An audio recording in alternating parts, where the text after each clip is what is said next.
अमन पुत्र तू मैं की कह रहा है? ये सच नहीं है। मैनू सचो सच दस दे पुत्र कि इन्होंने सब कुछ कह ली तेन मजबूर किया है ना।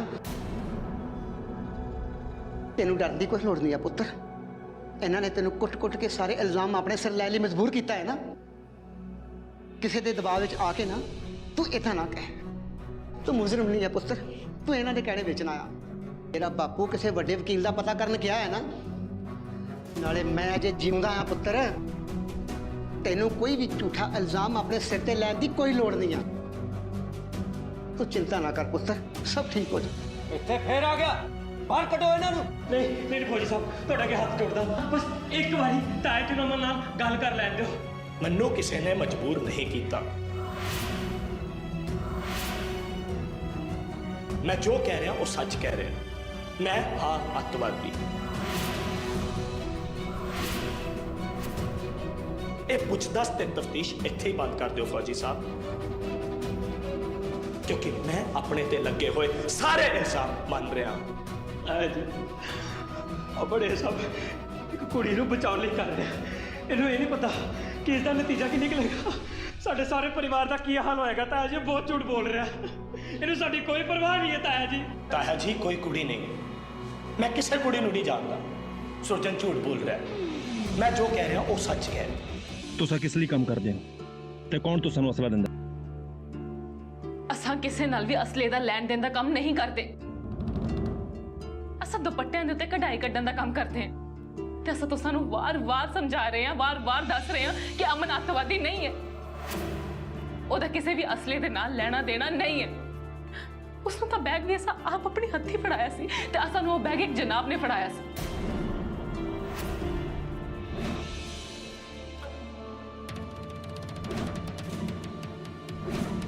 असां उस जनाब नूं पहचानते, असां नूं उसदा हुलिया चंगी तरह याद है।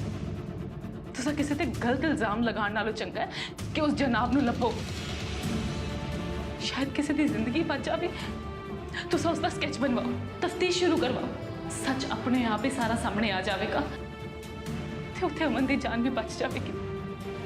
तुसां नूं की लगदा कि तुसां झूठियां कहानियां सुनाओगे तो असां यकीन कर लवांगे कि असां दा ध्यान किसी होर पासे हो जाए ते तुसां आसानी नाल इस मसले चों निकल जाओ? असां इंज बिल्कुल नहीं होण देंगे। असां नूं बेवकूफ बनाउण तो पहला ही दसो कि 12 दिसंबर के दिन तुसां ते अमन दोनों सरहद पे की कर रहे थे? उस दिन तुसां दोनों बॉर्डर पे सी, क्यों?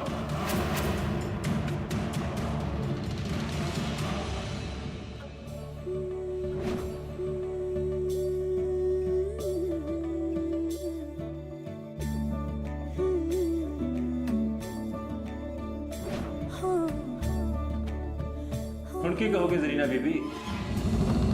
जेकर तुसा दोनों का अतपात नाल कोई लेना देना नहीं तो तुसा दोनों इंज बॉर्डर के आसपास क्यों देखे जाते हो? क्यों हुण बोलती क्यों बंद हो गई? की रिश्ता है तुसा अमनदीप सिंह दे नाल? बोलो, दिओ जवाब। ओ असां दोस्त है, यही कहना चाह रहे हो ना? असां दस दे क्यों तुसा दा दोस्त क्यों नहीं?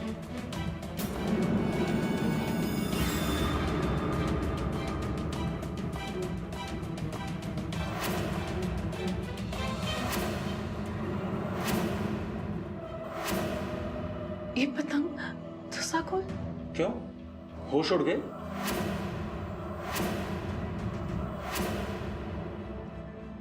इल्मा ताई ते साडे ताया जी ना एक दूजे नूं सच्चा प्यार करते ने। अब बंटवारे दी तलवार ने मुल्क ही नहीं इंसानियत दी रूह भी चीर के रख दी।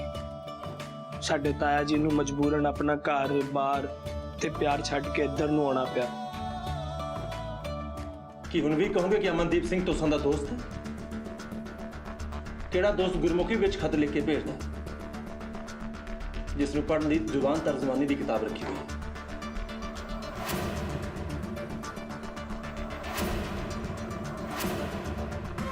असा किवें समझाइए कि एक खत अमन ने ताया ते इल्मा ताई नूं मिलवाउण लई लिखिया सी। इस वक्त इल्मा बीबी दा नाम लेना ठीक नहीं। इस उम्र विच ओ किस किस दे सवालां दे जवाब दिंदे रहणगे। उन्हां दा कोई नाता नहीं है हुण अमन दे टब्बर दे नाल। क्यों खामोश क्यों होगी मोहतरमा? बोलो, वो तो सानू गुरमुखी विच खत इसलिए लिखदा सी ਤਾਂ ਜੋ ਤੁਸੀਂ ਆਪਣੇ ਗਲਤ ਮਨਸੂਬਿਆਂ ਨੂੰ ਅੰਜਾਮ ਦੇ ਸਕੋ। ਤੇ ਖਤ ਵੀ ਇਸ ਤਰ੍ਹਾਂ ਲਿਖਿਆ ਜਾਂਦਾ ਸੀ ਕਿ ਜੇਕਰ ਕਿਸੇ ਦੇ ਹੱਥ ਵੀ ਲੱਗ ਜਾਏ ਤਾਂ ਉਸ ਵਿੱਚ ਕੀ ਲਿਖਿਆ ਕਿਸੇ ਨੂੰ ਪਤਾ ਹੀ ਨਾ ਲੱਗੇ ਤੇ ਤੁਸੀਂ ਆਸਾਨੀ ਨਾਲ ਅਸਲੇ ਦਾ ਲੈਣ ਦੇਣ ਕਰ ਸਕੋ। ਤੁਸੀਂ ਆਪਣੇ ਗਲਤ ਮਨਸੂਬਿਆਂ ਨੂੰ ਅੰਜਾਮ ਦੇਣ ਲਈ ਇਸ ਭਾਸ਼ਾ ਦੀ ਵਰਤੋਂ ਕਰਦੇ ਹੋ। ਅਸਾਂ ਇਲਮਾ ਬੀਬੀ ਦਾ ਨਾਮ ਨਹੀਂ ਲੈ ਸਕਦੇ, ਪਰ ਅਮਨ ਨੂੰ ਬਚਾਉਣਾ ਵੀ ਤਾਂ ਜ਼ਰੂਰੀ ਹੈ। ਇਹ ਸਭ ਅਮਨ ਨੇ ਇਲਮਾ ਬੀਬੀ ਲਈ ਕੀਤਾ ਸੀ। ਮੇਰੇ ਮੌਲਾ, ਕੁਝ ਸਮਝ ਹੀ ਨਹੀਂ ਆ ਰਿਹਾ ਕੀ ਕਰੀਏ, ਅਮਨ ਦੀ ਮਦਦ ਕਿਵੇਂ ਕਰੀਏ।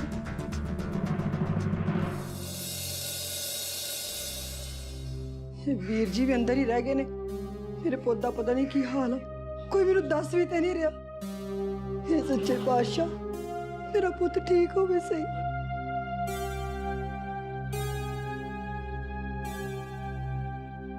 ਇਹ ਤਾਂ ਉਹੀ ਅੱਤਵਾਦੀ ਦੀ ਮਾਂ ਹੈ ਨਾ, ਅਮਨ ਅੱਤਵਾਦੀ। ਚਲੋ ਹੀ ਚਲੋ, ਐਦਾਂ ਲੋਕਾਂ ਦਾ ਤਾਂ ਮੂੰਹ ਨਹੀਂ ਲੱਗਣਾ ਚਾਹੀਦਾ। ਐਦਾਂ ਲੋਕਾਂ ਦੇ ਕੀੜੇ ਪੈਂਦੇ ਆ ਜੋ ਵਿਦੇਸ਼ ਨਾਲ ਗਰਦਾਰੀ ਕਰਦੇ ਆ। ਅੱਤਵਾਦੀ ਹੈ ਨਾ ਤੂੰ ਮੁੰਡਾ, ਅੱਤਵਾਦੀ। ਤੇਰੀ ਇੰਨੀ ਹਿੰਮਤ, ਤੂੰ ਮੇਰੇ ਪੁੱਤ ਨੂੰ ਅੱਤਵਾਦੀ ਤੇ ਦੇਸ਼ ਧਰੋਹੀ ਕਵੇਂ? ਮੇਰਾ ਪੁੱਤ ਅੱਤਵਾਦੀ ਨਹੀਂ, ਉਹ ਪੱਕਾ ਦੇਸ਼ ਭਗਤ ਹੈ। ਆਪਣਾ ਮੂੰਹ ਬੰਦ ਕਰ। ਨਹੀਂ ਹੋਰ ਕਿੰਨੀਆਂ ਦੇ ਮੂੰਹ ਬੰਦ ਕਰਾਏਂਗੀ? ਵਿਜਣੇ ਕੰਡੇ ਤਾਂ ਕਿੱਕਰਾਂ ਹੀ ਉੱਗਣਗੀਆਂ।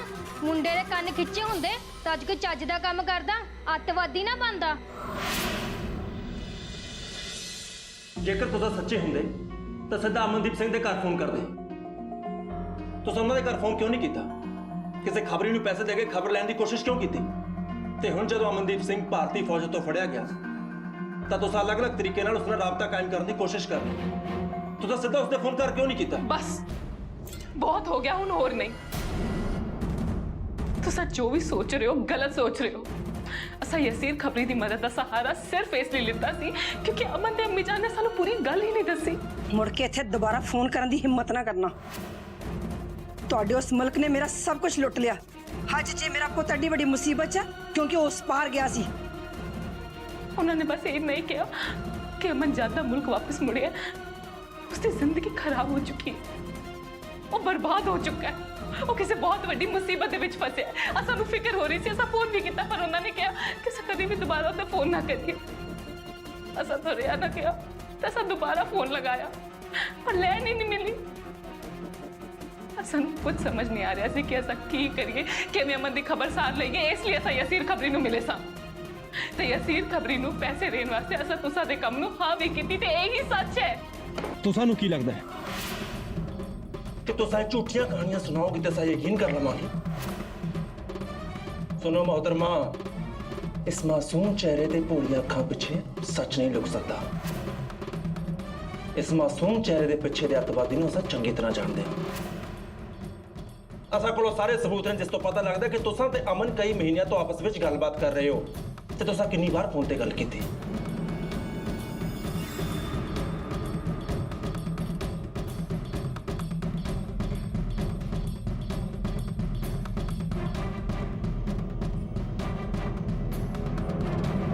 ਤੁਸਾਂ ਤੇ ਅਮਨ ਦੀ ਅਕਸਰ ਫੋਨ ਤੇ ਗੱਲਬਾਤ ਹੁੰਦੀ ਸੀ। ਉਸ ਪੀਸੀਓ ਵਾਲੇ ਜਨਾਬ ਨੇ ਵੀ ਇਹੀ ਗਵਾਹੀ ਦਿੱਤੀ ਹੈ। ਤੁਸਾਂ ਅਮਨ ਨਾਲ ਗੱਲਬਾਤ ਕਰਨ ਲਈ ਉਸ ਪੀਸੀਓ ਤੇ ਜਾਂਦੇ ਸੀ ਤੇ ਅਮਨ ਵੀ ਉਸ ਪੀਸੀਓ ਵਾਲੇ ਜਨਾਬ ਤੋਂ ਤੁਸਾਂ ਬਾਰੇ ਪੁੱਛ ਰਿਹਾ ਸੀ। ਹਾਂ, ਇਹ ਸੱਚ ਹੈ। ਇਹ ਸੱਚ ਹੈ ਕਿ ਅਸਾਂ ਤੇ ਅਮਨ ਫੋਨ ਤੇ ਗੱਲ ਕਰਦੇ ਸਾਂ, ਪਰ ਇਹ ਵੀ ਸੱਚ ਹੈ ਕਿ ਅਸਾਂ ਦਾ ਤੇ ਅਮਨ ਦਾ ਅੱਤਵਾਦ ਨਾਲ ਕੋਈ ਵੀ ਲੈਣਾ ਦੇਣਾ ਨਹੀਂ ਹੈ। ਅਸਾਂ ਅੱਤਵਾਦੀ ਨਹੀਂ ਆ। ਜੇਕਰ ਤੁਸੀਂ ਅੱਤਵਾਦੀ ਨਹੀਂ ਹੋ ਤਾਂ ਫੋਨ ਤੇ ਕੀ ਗੱਲਾਂ ਕਰਦੇ ਸੀ? ਅਜਿਹਾ ਕੀ ਰਿਸ਼ਤਾ ਤੁਸੀਂ ਦੋਨਾਂ ਦਾ ਜੋ ਕਈ ਮਹੀਨਿਆਂ ਤੱਕ ਤੁਸੀਂ ਆਪਸ ਵਿੱਚ ਗੱਲਾਂ ਕਰਦੇ ਰਹੇ? ਮਾਫ ਕਰਨਾ, ਇਹ ਅਸਾਂ ਤੁਸਾਂ ਨੂੰ ਨਹੀਂ ਦੱਸ ਸਕਦੇ। ਅਸਾਂ ਨੂੰ ਪਤਾ ਸੀ ਤੁਸੀਂ ਕੁਝ ਇਸ ਤਰ੍ਹਾਂ ਦੇ ਜਵਾਬ ਦਿਓਗੇ। ਮੁਹਤਰਮਾ, ਤੁਸੀਂ ਕਿੰਨਾ ਵੀ ਲੁਕੋ ਲਵੋ, ਪਰ ਅਸਾਂ ਤੁਸਾਂ ਨੂੰ ਗੁਨਾਹਗਾਰ ਸਾਬਿਤ ਕਰਕੇ ਰਹਾਂਗੇ। ਤੁਸਾਂ ਦੀ ਜਾਣਕਾਰੀ ਲਈ ਦੱਸ ਦਈਏ ਕਿ ਇਸ ਪਾਰ ਤੇ ਉਸ ਪਾਰ, ਚਾਹੇ ਹਿੰਦੁਸਤਾਨ ਹੋਵੇ ਜਾਂ ਪਾਕਿਸਤਾਨ, ਦੇਸ਼ ਧਰੋਹੀ ਦੀ 21 ਸਜ਼ਾ ਫਾਂਸੀ। ਅਮਨਦੀਪ ਸਿੰਘ ਦੇ ਨਾਲ ਤੁਸਾਂ ਨੂੰ ਵੀ ਫਾਂਸੀ ਦੀ ਸਜ਼ਾ ਜ਼ਰੂਰ ਹੋਈ।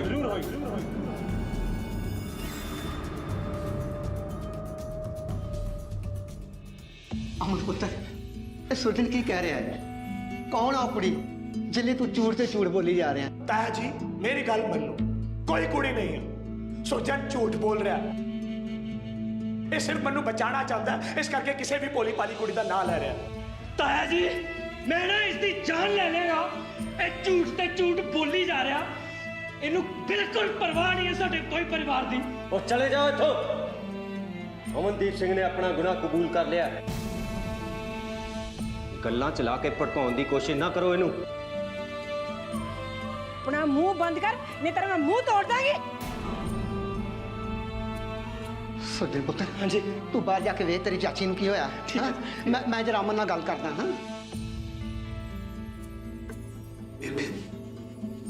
ਬੇਬੇ ਨੂੰ ਕੀ ਹੋ ਗਿਆ?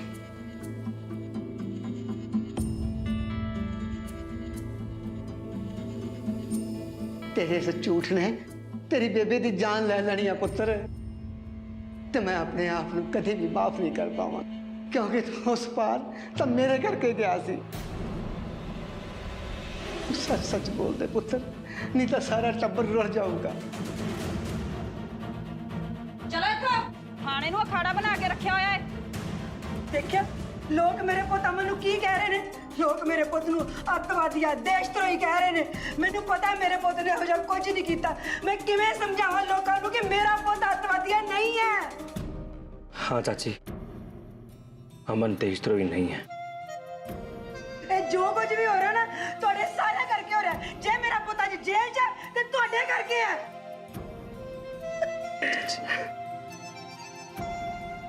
सुरजन मैंने मेरे पुत को ला चल, मेरा पुत ठीक है। मैंने अपने पुत को अंदर ला चल सुरजन, मैंने अपने पुत को ला चल अंदर। हाँ चाची, अमन बिल्कुल ठीक है, तुसी चिंता ना करो। उसनु डॉक्टर ने दवाई भी दे दी है, वो बिल्कुल ठीक हो जाएगा। मेरे पुत को अंदर ला चल सुरजन, सुरजन मैंने अपने पुत को ला चल। चाची मेरी गल समझने की कोशिश करो। हुण आपां अंदर नहीं जा सकते, फौजी साहब ने सानू मना कर दिता है। जे हुण आपां उन्होंने एक बारी अंदर जाने वास्ते कहा था, उन्होंने सारिਆਂ ਨੂੰ ਬਾਹਰ ਕੱਢ ਦੇਣਾ ਪੁਲਿਸ ਥਾਣੇ ਤੋਂ। ਜੀ ਹਜੇ ਅੰਦਰ ਹੀ ਨੇ, ਉਹ ਅਮਨ ਦੇ ਨਾਲ ਗੱਲ ਕਰਦੇ ਪਏ ਨੇ। ਤੁਸੀਂ ਚਲੋ ਘਰ ਜਾ ਕੇ ਆਰਾਮ ਕਰੋ। अमन बिल्कुल ठीक हो जाएगा चाची, घर वापस आ जाएगा वो। सरीना, जे तू सच्ची मेरे दोस्त ਨੂੰ ਝੂਠੇ ਇਲਜ਼ਾਮ ਦੇ ਵਿੱਚ ਫਸਾਇਆ ਹੈ ਨਾ, ਤਾਂ ਰੱਬ ਤੈਨੂੰ ਕਦੇ ਮਾਫ ਨਹੀਂ ਕਰੇਗਾ। ਇਹਨੂੰ ਇਸ ਦੀ ਸਜ਼ਾ ਜ਼ਰੂਰ ਮਿਲੇਗੀ। हिंदुस्तान हो या पाकिस्तान, देशद्रोही ਦੀ 21 ਸਜ਼ਾ ਫਾਂਸੀ। ਇਲਮਾ ਤਾਈ ਆਪਣੀ ਜ਼ਿੰਦਗੀ ਦੇ ਵਿੱਚ ਬਹੁਤ ਅੱਗੇ ਵੱਧ ਚੁੱਕੇ ਨੇ। ਹੁਣ ਸਾਡੇ ਪਰਿਵਾਰ ਨਾਲ ਉਹਨਾਂ ਦਾ ਕੋਈ ਰਿਸ਼ਤਾ ਨਹੀਂ ਰਹਿ ਗਿਆ। ਪਰ ਅਮਨ ਦੀ ਜ਼ਿੰਦਗੀ ਬਚਾਉਣ ਲਈ ਸਾਨੂੰ ਇਲਮਾ ਤਾਈ ਦਾ ਨਾਮ ਲੈਣਾ ਹੀ ਪਵੇਗਾ। ਨਹੀਂ, ਇਹ ਸੱਚ ਨਹੀਂ ਹੈ। ਅਸਾਂ ਆਪਣੇ ਮੁਲਕ ਨਾਲ ਕੋਈ ਗੱਦਾਰੀ ਨਹੀਂ ਕੀਤੀ ਤੇ ਨਾ ਹੀ ਅਮਨ ਨੇ। ਹਾਂ, ਅਸਾਂ ਗਏ ਸਾਂ ਅਮਨ ਨੂੰ ਮਿਲਣ ਵਾਸਤੇ ਬਾਰਡਰ ਤੇ, ਇਹ ਸੱਚ ਹੈ। ਪਰ ਇੱਕ ਸੱਚਾਈ ਹੋਰ ਦੱਸੀਏ ਤਾਂ ਸਾਨੂੰ, ਅਮਨ ਤੇ ਬਸ ਦੋ ਪਿਆਰ ਕਰਨ ਵਾਲਿਆਂ ਨੂੰ ਮਿਲਾਉਣਾ ਚਾਹੁੰਦਾ ਸੀ ਜੋ ਵੰਡ ਵੇਲੇ ਵਿਛੜ ਗਏ ਸਨ। ਇਸ ਲਈ ਉਹਨੇ ਖਤ ਇੱਕ ਪਤੰਗ ਨਾਲ ਬਣ ਕੇ ਭੇਜਿਆ ਸੀ। ਉਸ ਖਤ ਉੱਤੇ ਅਮਨ ਦੇ ਘਰ ਦਾ ਨੰਬਰ ਵੀ ਲਿਖਿਆ ਹੋਇਆ ਸੀ। ਅਮਨ ਦੇ ਤਾਇਆ ਜੀ ਦੇ ਵਿਛੜੇ ਹੋਏ ਪਿਆਰ ਨੂੰ ਮਿਲਾਉਣਾ ਚਾਹੁੰਦਾ ਸੀ ਤੇ ਇਸ ਖਤ ਦੇ ਉੱਤੇ ਇਲਮਾ ਬੀਬੀ ਦੇ ਪਤਾ ਲੱਗਣ ਤੇ ਟੈਲੀਫੋਨ ਕਰਨ ਨੂੰ ਵੀ ਕਿਹਾ ਸੀ। ਅਸਾਂ ਨੂੰ ਇਹ ਖਤ ਮਿਲ ਗਿਆ। ਅਸਾਂ ਸੋਚਿਆ ਅਸਾਂ ਵੀ ਦੋ ਵਿਛੜੇ ਪਿਆਰ ਕਰਨ ਵਾਲਿਆਂ ਨੂੰ ਮਿਲਾ ਦਿੰਨੇ ਆ। ਅਸਾਂ ਇਸ ਲਈ ਅਮਨ ਦੀ ਮਦਦ ਕਰਨਾ ਚਾਹੁੰਦੇ ਸਾਂ। ਇਹੀ ਕਾਰਨ ਸੀ ਕਿ ਅਸਾਂ ਅਮਨ ਨਾਲ ਟੈਲੀਫੋਨ ਤੇ ਗੱਲ ਕਰਦੇ ਸੀ ਤੇ ਇਸ ਲਈ ਅਸਾਂ ਉਸ ਨੂੰ ਬਾਰਡਰ ਤੇ ਮਿਲਣ ਵੀ ਗਏ ਸਾਂ। ਇਲਮਾ ਬੀਬੀ ਇੱਥੇ ਨੇੜੇ ਹੀ ਰਹਿੰਦੇ ਨੇ। ਉਹਨਾਂ ਦਾ ਮੁੰਡਾ ਅਬੀਰ ਪੁਲਿਸ ਇੰਸਪੈਕਟਰ ਹੈ। ਤੁਸੀਂ ਇਲਮਾ ਬੀਬੀ ਨੂੰ ਇੱਥੇ ਬੁਲਾ ਲਓ। ਉਹ ਤੁਹਾਨੂੰ ਅਮਨ ਦੇ ਬਾਰੇ ਸਭ ਸੱਚ ਦੱਸ ਦੇਣਗੇ। ਉਹ ਦੱਸ ਦੇਣਗੇ ਕਿ ਇਲਮਾ ਬੀਬੀ ਨੂੰ ਲੱਭਣ ਵਾਸਤੇ ਹੀ ਪਾਕਿਸਤਾਨ ਅਮਨ ਆਇਆ ਸੀ। ਕਿਉਂ ਸੱਚਾਈ ਜਾਣਨ ਵਾਸਤੇ ਬੁਲਾਓਗੇ ਨਾ ਇੱਥੇ ਇਲਮਾ ਬੀਬੀ ਨੂੰ? ਹੈ ਤੁਸਾਂ ਵਿੱਚ ਹਿੰਮਤ ਸੱਚਾਈ ਜਾਣਨ ਦੀ? ਤੁਹਾਨੂੰ ਕੁਛ ਤਾਂ ਸ਼ਰਮ ਕਰਨੀ ਚਾਹੀਦੀ ਹੈ। ਆਪਣੇ ਗੁਨਾਹ ਲੁਕਾਉਣ ਲਈ ਤੁਸੀਂ ਇੱਕ ਪੁਲਿਸ ਮੁਲਾਜ਼ਮ ਦੀ ਬੁੱਢੀ ਅੰਮੀ ਜਾਨ ਦਾ ਸਹਾਰਾ ਲੈ ਰਹੇ। ਅਸਾਂ ਇਹ ਸੋਚ ਵੀ ਨਹੀਂ ਸਕਦੇ ਕਿ ਇੱਕ ਪੁਲਿਸ ਮੁਲਾਜ਼ਮ ਦੇ ਬੁੱਢੀ ਅੰਮੀ ਜਾਨ ਤੁਸਾਂ ਨਾਲ ਰਲੇ ਹੋਏ ਨੇ। ਤੁਸਾਂ ਕਹਾਣੀ ਤਾਂ ਬਹੁਤ ਵਧੀਆ ਸੁਣਾਈ ਹੈ, ਪਰ ਜਿਸ ਵਿੱਚ ਦਮ ਨਹੀਂ ਹੈ। ਇਸ ਪਾਰ ਤੇ ਉਸ ਪਾਰ ਜੋ ਕੁਝ ਵੀ ਤੁਸਾਂ ਦੱਸਿਆ ਹੈ ਨਾ, ਇੰਨਾ ਆਸਾਨ ਨਹੀਂ ਹੈ। ਇਹ ਮੁਹੱਬਤ ਦੀਆਂ ਕਿੱਸਾ ਕਹਾਣੀਆਂ ਸਿਰਫ ਕਿਤਾਬਾਂ ਵਿੱਚ ਹੀ ਚੰਗੀਆਂ ਲੱਗਦੀਆਂ, ਅਸਲ ਜ਼ਿੰਦਗੀ 'ਚ ਨਹੀਂ। ਪਿਆਰ ਸਰਹੱਦਾਂ ਨਹੀਂ ਦੇਖਦਾ ਜਨਾਬ। ਅਮਨ ਦੇ ਤਾਇਆ ਜੀ ਦਾ ਪਿਆਰ ਇਲਮਾ ਤਾਈ ਨੂੰ ਲੈ ਕੇ ਸੱਚਾ ਸੀ, ਜਿਸ ਨੂੰ ਸਰਹੱਦਾਂ ਤੱਕ ਨਾ ਖਤਮ ਕਰ ਸਕੀਆਂ। ਇੰਨੇ ਸਾਲਾਂ ਦੇ ਇੰਤਜ਼ਾਰ ਤੋਂ ਬਾਅਦ ਉਹ ਇੱਕ ਵਾਰ ਉਹਨਾਂ ਨੂੰ ਮਿਲੇ ਤਾਂ ਸਹੀ। ਪਤਾ ਹੈ ਕਿਉਂ? ਕਿਉਂਕਿ ਉਹਨਾਂ ਦਾ ਪਿਆਰ ਸੱਚਾ ਸੀ। ਪਰ ਤੁਸਾਂ ਨੂੰ ਕੀ ਪਤਾ ਸੱਚਾ ਪਿਆਰ ਕੀ ਹੁੰਦਾ ਹੈ? ਸੱਚਾ ਪਿਆਰ ਕੀ ਹੁੰਦਾ ਹੈ ਇਹ ਤੁਸਾਂ ਤੇ ਉਸ ਅੱਤਵਾਦੀ ਅਮਨ ਨੂੰ ਕੀ ਪਤਾ। जो इंसान अपने मुल्क दा नहीं हो सकता उसको सच्चे प्यार दा की इल्म असा सामने सच्चे प्यार वाला कायदा ता पढ़ियो ना सच्चा प्यार की हुंदा ये सब तुसां नूं दसदे हां हुण तक तां असा बड़े आराम नाल तुसां नाल गलबात कर रहे सन पर असली पुछताछ हुण शुरू होएगी हुण समझ आवेगा कि मुल्क नाल मुहब्बत की चीज हुंदी है जो किसी भी तरह की मुहब्बत नालों किते ज्यादा वध की हुंदी है असा मुल्क के गदारां नाल जरा भी रियायत नहीं बरतदे तो सानू पता ही होने लगेगा जदों तीसरी डिग्री की पुछताछ होए रुको जना तुसां दी हिम्मत भी किवें होई है सानू गद्दार कहंदे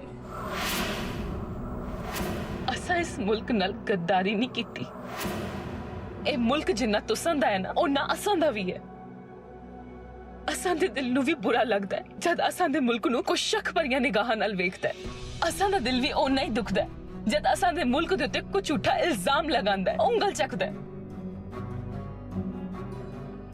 ते जनाब रही गल प्यार दी तो हर इंसान दा प्यार करन दा तरीका अलग हुंदा है जे तुसां नू लगदा है कि तुसां उच्ची उच्ची बोल के अपने मुल्क लिए प्यार दा इजहार करोगे ते ओ सच्चा होवेगा ते असां भी अपने दिल दे विच अपने मुल्क दी मोहब्बत रखते हैं पर इसदा मतलब ये तां नहीं ना कि तुसां दा प्यार सच्चा है ते असां दा झूठा तुसां दा प्यार वध है ते असां दा प्यार घट तुसां सानू जानदे ही किन्ना जो असां दे मुल्क नाल मोहब्बत दे सवाल चुक रहे हो इस मुल्क वास्ते असां अखा बंद करके हंसते हंसते कुर्बान हो सकते हैं इस मुल्क दी मिट्टी दे कारण ही असां दा वजूद है तुसां तफ्तीश करवानी शुरू करो असां तुसां नू कुछ नहीं कवांगे पर पहला तुसां इल्मा बीबी नू फोन करके इत्थे बुलाओ असां इत्थे रवांगे किते नहीं जावांगे उदों तक जदों तक तुसां सानू गुनहगार नहीं साबित कर देंदे ते असां अपने आप नू बेगुनाह असां इस मुल्क नाल गद्दारी नहीं कीती ये मुल्क असां नाल नाइंसाफी नहीं होंदे वेगा तुसां करो अपनी तीसरी डिग्री वाली पुछताछ शुरू असां तैयार हैं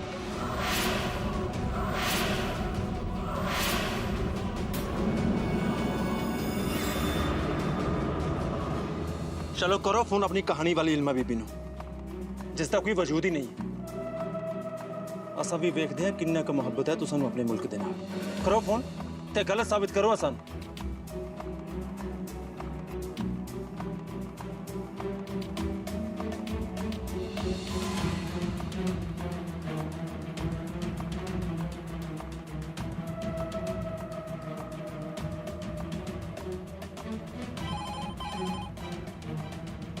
जी सलाम वालेकुम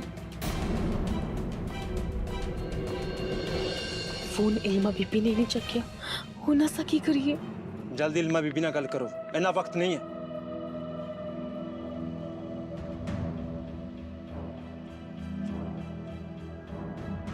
हेलो इंस्पेक्टर अबीर खान जी जनाब असा मेजर शेरवानी बोल रहे हैं पाकिस्तान आर्मी फोर्स असा किसी केस के मसले तहत तुसां दे अम्मी जान नाल गल करना चाहुंदे हां जी जनाब असा हुणे ही तुसां दी गल करा दिन्ने हैं अम्मी जान मेजर साहब तुसां नू किसी मसले ते गल करना चाहुंदे ने उन्हां नाल गल कर लो मेजर साहब असां नाल की गल करना चाहुंदे ने हाँ जी जनाब मेजर साहब अस्सलाम वालेकुम वालेकुम अस्सलाम इल्मा बीबी जरीना तुसां फोन दे की होया पुत्तर तुसां पाकिस्तानी फौज दे नाल की कर रहे हो इल्मा बीबी असां नू माफ कर दियो असां तुसां नू किसी भी मुसीबत च नहीं पाना चाहुंदे सा पर मसला ये हो जिहा है असां मजबूर आ की परेशानी है जरीना देखो तुसां मैनू पहले पूरी गल दसो वो आतंकवादी है उसनों पुलिस वाले ने फड़ रखा है देशद्रोही होने का इल्जाम लगाया है उसने उसको असला फड़ा गया है जो पाकिस्तान तो लेके गया सी इल्मा बीबी अमन बहुत बड़ी मुसीबत दे विच फस गया ते सिर्फ तुसां ही उसकी मदद कर सकते हो उसनू सिर्फ तुसां दी मदद दी लोड़ है इल्मा बीबी पहला तुसां ये दसो कि अमन उस बार तो इस बार तुसां नू लभन ले आया सी ना ताजो तुसां ते ताया जी एक दूजे नू मिल सको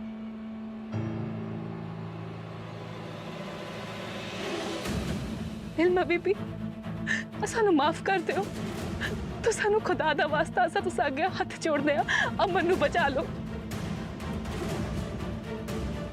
अमन गद्दार नहीं है उसने अपने मुल्क नाल गद्दारी नहीं की सिर्फ तुसा एक रास्ता हो जो अमन नू बचा सकता है असा जानते हो कि तुसा ने ताया जी ते ताया जी दे परिवार दे नाल सारे नाते तोड़ दिते तुसा अपनी जिंदगी दे विच बहुत अगे लग चुके हो असा तुसा नू परेशान नहीं करना चाहते सब पर असा कोल होर कोई रास्ता ही नहीं बचया इल्मा बीबी बस तुसा नू इन्नी जी गुजारिश है जे तुसा मदद कर दोगे तो अमन बेगुनाह साबित हो सकता है